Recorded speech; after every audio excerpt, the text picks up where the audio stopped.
Hey guys, in today's lesson video, let's talk about how to create a proper release so we could create effortless speed and power. In my opinion, there's only two ways to swing the golf club. The club is either in a slight shut position and it gradually opens up, or it's in a slight open position and it gradually shuts down. So it either goes from shut to open or open to close. And you guys might not want to hear that, but I think that's one of the biggest problems because of course we want to be a little bit more of a neutral position. We want the club face to be squared throughout the golf swing, but when we actually try to do that, what tends to happen is that most golfers, they either just rotate their body without doing anything with their hands and their arms, which makes the club face be wide open. We're gonna push it off towards the right, or they get into a position where they're just pushing the hands forward to keep the club face square. And that's not the correct move either. We're just going to handle drag and we're not going to have any speed with both of those techniques, and we're not going to be able to square up the club face unless we have some crazy move in the downswing. So what we have to understand is that yes, there has to be a release, but I'm going to talk about how we should release the golf club. That's number one. Number two is I'm going to talk about some misconceptions about a body-driven swing. Not saying that is wrong, but just some misconceptions. And number three, I'm going to talk about how to practice and what we have to do with our sequencing so we could release the golf club very aggressively and never hook the golf ball or miss the golf ball off towards the left for a right-handed golfer.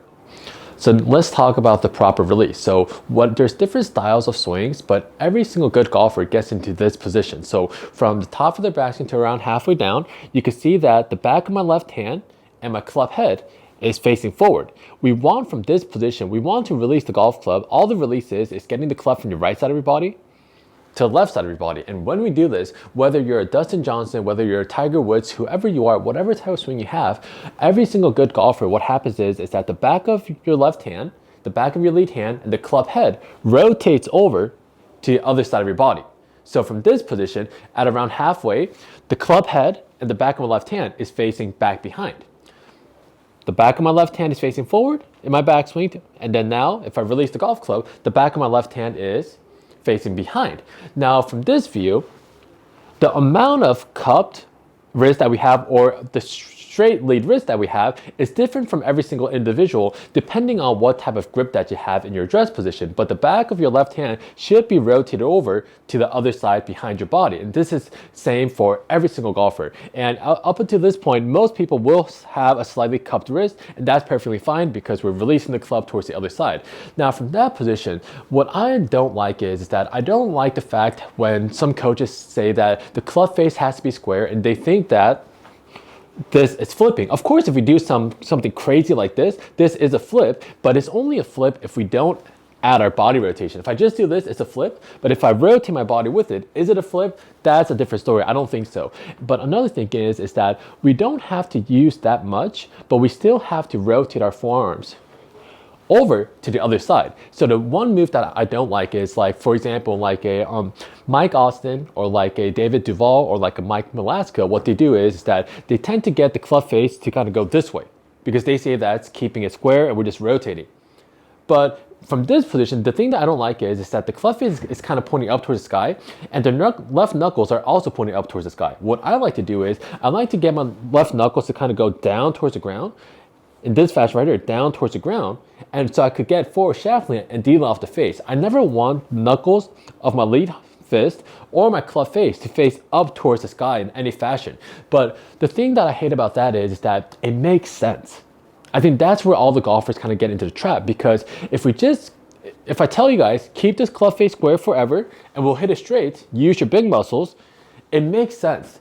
If I tell you to shut it down, it's gonna feel like it might go towards the left. But the one thing that I hate is that, honestly, I can't really argue with them because they're telling you what they feel. How can I argue with an individual when they're telling another individual what they feel? That's something I can't argue with. But what I can argue with is that they get into a position, all three of those people I talked about, especially David Duval, he gets this move right here. He's like this, people call him a genius. I think he's a genius as well, but just to argue this fact, he says that the club face never rotates over. It's always this type of move right here. Same with kind of Mike Malaska, Mike Austin, they all go here. Club face is kind of up towards the sky. Their knuckles are at the back of the left hand. It's kind of up towards the sky as well. But if you take a look at all those three individuals actually hit the golf ball, what did they do? Back of their left hand and the club head rotates over. Gets into this move right here. So the only thing that I don't like about that type of teaching style is that, yes, it sounds right. yes, it makes sense, but when they actually hit the golf ball, they don't do it that much. They actually do what I'm saying, and they actually kind of roll their forearms in this fashion right here. So I don't think that it's a problem to get the golf club to release as long as you're not overdoing it. So when do I overdo it in my teaching? Sometimes I try to get this to go down all the way like this. If it's a golfer that's very, very open and kind of like slicing it this way, then I tell him to get that feel. But at some point, we have to tone it down. And just for reference, the money move for the perfect release is, without overdoing it, is when the back of your left hand rotates over, and when your left forearm, your lead forearm rotates over, and the logo of your golf club, the back of your left hand is facing behind you in this fashion right here. This is the release that we want. So now let's talk about some misconceptions about a body-driven swing. So when people say a body-driven swing, they say that we have to get the club face to be square to our spine angle like this, and then they get into a slightly cupped bowed position with the shut club face. And what they're trying to say is that we're going to rotate our body hard open, not use our arms. So we're not swinging our arms, we're just rotating our body open, and the club face is going to stay square throughout the whole golf swing. And that is false in my opinion. And I'll show you like a screenshot of Dustin Johnson. The way he goes up, he's in a shut position, but when he comes down, it's relatively open to where he's at. So what actually happens with the body-driven swing? So what happens is that every single coach that says that you have to be body-driven, they'll never tell you to have a flat lead wrist or a cupped wrist. They'll never tell you to have a cupped wrist. The reason for that being is that they tell you to get into a bowed wrist position, which gets you into a very strong top of the backswing position, so the club face is shut. And what happens is that coming down, it gradually opens up. And before you call me crazy, what happens is that if you shallow out the golf club, so good moves in the downswing opens up the club face. If you just shallow out the golf club, the club face opens up, as you can see. If we have forward shaft lean, the club face opens up. So what happens is with the body-driven swing, it does feel like we don't really do anything with our hands and arms, because what happens is that we get into a shove position to start with, and then if I shallow out the golf club, it opens up relative to where I was at the top, but it's in a square position. So for example, let's just say around toe up to around this position is a squared club face. When we go up, it goes up like this, and then when we come down and shallow the golf club, it gets into that squared position. Then we just have to rotate open. So the club face gets into a shut position, and then it opens up the downswing. So that's what you guys have to know. Not saying that a body-driven swing is wrong or bad. We just have to know the facts. It's in a shut position, and it opens up coming down. It does not mean that we're not doing anything with our hands. It's not saying that we're trying to keep the club face square forever. The club face does not square forever. It goes from a shut position to an open position coming down. But why do coaches or people say that we're keeping the club face square forever? Because it's marketing. If I tell you guys, if I'm a body-driven swing coach, if I tell you the club face is going from a shut position and it gradually opens up coming down, but it's square, don't worry about it, but it goes from a shut position and it's gonna open up, who will get lessons? Honestly, people don't like it when it's open and we have to shut it down. Then who's going to like it when it's shut and we have to open it up?